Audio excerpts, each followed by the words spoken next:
Assalamualaikum warahmatullahi wabarakatuh.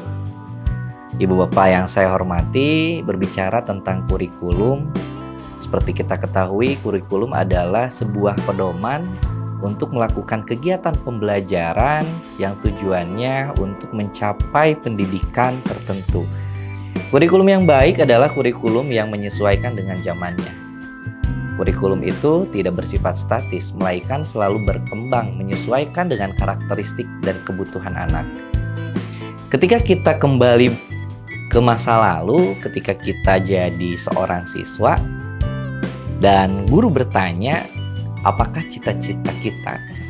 Mungkin jawabannya tidak terlepas dari menjadi seorang dokter, menjadi seorang pilot, menjadi seorang polisi, tentara.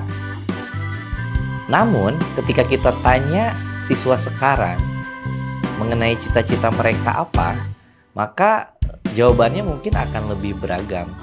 Ada yang ingin menjadi konten kreator, ada yang ingin menjadi seorang YouTuber, ada yang ingin menjadi seorang ahli digital marketing.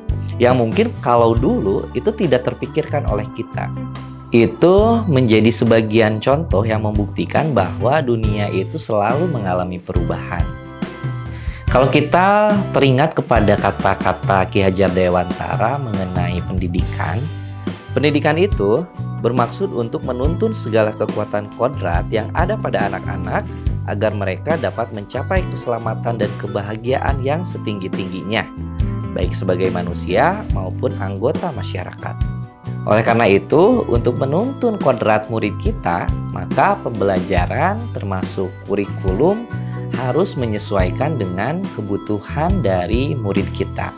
Sebagai contoh, pada masa kini, survei membuktikan murid-murid zaman sekarang itu gemar menggunakan media sosial. Nah, sebenarnya itu bisa kita manfaatkan sebagai media untuk pembelajaran. Kita bisa menyuruh mereka untuk mengumpulkan atau membuat tugas menggunakan aplikasi digital. Yang harus kita garis bawahi, kurikulum itu didesain untuk berpihak kepada siswa. Dan untuk mewujudkannya, kita butuh 3 pilar pendidikan. Yang pertama itu adalah orang tua, kemudian sekolah, dan juga masyarakat. Yang tentunya ini harus didukung juga oleh pemerintah daerah maupun pemerintah pusat. Dalam menentukan kurikulum, ada beberapa faktor yang harus kita perhatikan, seperti kebutuhan, kemudian pengalaman, hasil belajar, kemudian kepentingan siswa sebagai rujukan utama.